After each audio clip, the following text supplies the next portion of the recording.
For any KOTOR fans out there, I'm pretty sure you've heard the news. Massive gaming journalists from GameSpot, Game Informer, and even IGN have reported that KOTOR 3 is reportedly in development. And the kicker is that EA is not involved. This pairs quite nicely with the information we recently found with EA losing its exclusivity rights to Star Wars games. And it is reported the remake will blend elements from Knights of the Old Republic and Knights of the Old Republic 2. And as far as we know, EA and Bioware will not be involved. And there's thoughts that Obsidian Entertainment is taking on the reins to make this third KOTOR game. However, if you've read the thumbnail and title of this video, as you can tell, there's likely not a good ending to these rumours. So after reading through all the articles and rumours spanning from 2019 to 2021, let's dive into why you should not be excited for the potential of a new KOTOR game. So in a very simplified rundown, KOTOR 1 was developed by Bioware, and when they were approached to make a sequel,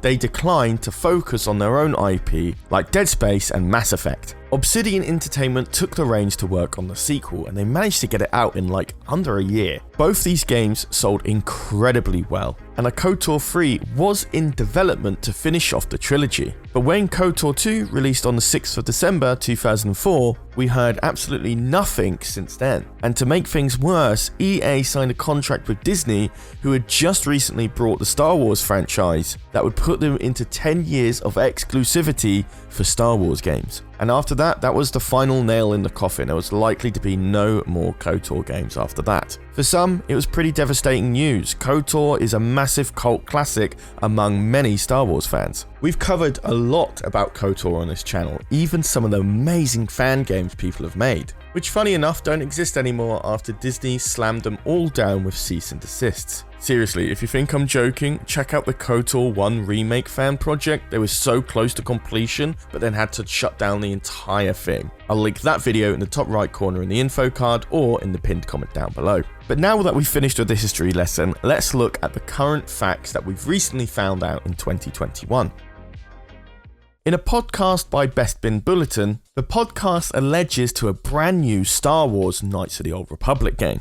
And at this very moment, it is currently in development, stating, "Amongst my digging, I heard there is a Knights of the Old Republic project in development somewhere." Following it with, "I talked to a couple of people and also found that Jason Schreier said it was not going to be with EA and will never guess who the studio is that is making the game," stating that this won't be a sequel to the KOTOR 2 game, but more of a complete remake to blend both stories in a way that makes sense with the current Star Wars canon. And indeed, February 21st, 2020, Jason Schreier, a video game reporter for Bloomberg News, did state that whilst he's not 100% sure that if the KOTOR rumor is actually true, it is definitely not happening with EA. As mentioned, this was February last year, and this does coincide with the news that EA does not have exclusivity over Star Wars games anymore. And with Ubisoft announcing their Star Wars game that is currently in development, it could strongly suggest that KOTOR 3 could return under a new game development company. Whilst IGN, Games Radar, GameSpot, Game Informer, and many more happily reporting on this news, Best Bin Bulletin responded to all of this reporting with, "People are still confused over the KOTOR thing. What I said was what I heard from some sources that KOTOR is happening, but not with EA.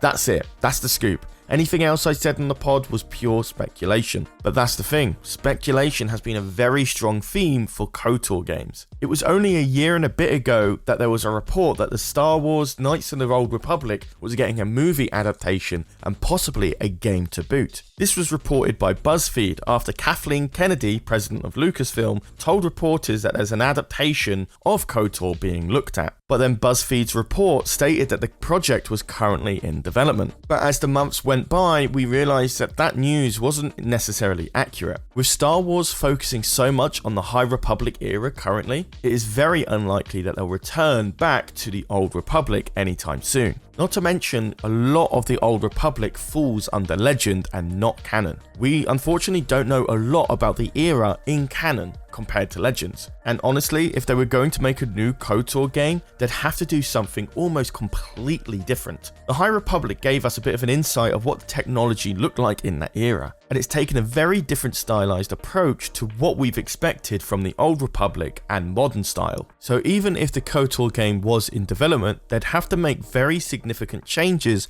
that might not sit well with die-hard Old Republic fans. And we definitely know that movie adaptation is not coming, since we've gotten a huge timeline on all the projects that Star Wars are currently working on. And funnily enough, none of them actually involve the Old Republic. As for rumours of Obsidian Entertainment working on the new KOTOR game, those are the developers that worked on KOTOR 2, very unlikely that they're going to be working on that game either, since they've been working so hard on the Outer Worlds, Grounded, which is still in development, and Avowed, that is still currently in development and not released. There was a line that stuck with me when I was making KOTOR videos back last year, and that quote goes as follows: "The Knights of the Old Republic fandom has grown accustomed to heartbreak." From the fan games made by the people who were so passionate for the game, to the official KOTOR 3 concept arts that were leaked, all the way to the potential rumours of a movie adaptation, coming up to today with the rumours that a new KOTOR game is being developed outside of EA, all lead up to a lot of hope and very few promises. Not to mention that game genres have come a very long way since 2004. The RPG style gameplay from KOTOR probably wouldn't settle in very well in this current day and age. So the gameplay and visual and lore side changes that need to be made to make KOTOR fit within canon timelines might just be a completely different game to what many KOTOR fans would be expecting. And honestly, a lot of these fans have suffered enough bait and switches that it's just not fair anymore. It's actually one of the main reasons why I didn't want to make a video reporting on the news like IGN and Game Informer did, because at the end of the day, it'd just be the same video that I made about KOTOR 3, only with a different set of rumours and speculations. Unless there is absolute concrete evidence that a new KOTOR game is in development, I'm just not going to report on it. Because I'm going to be frank, the KOTOR diehard fans, I think have had enough of it.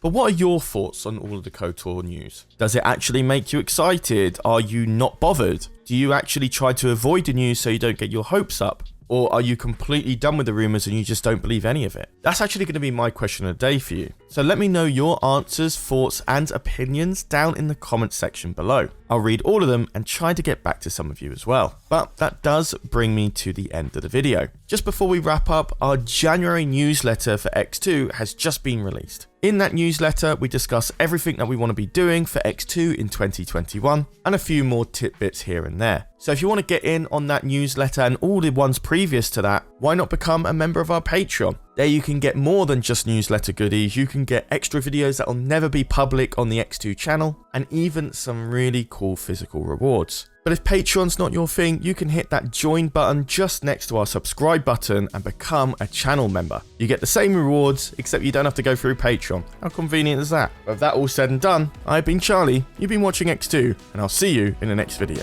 Take care, guys.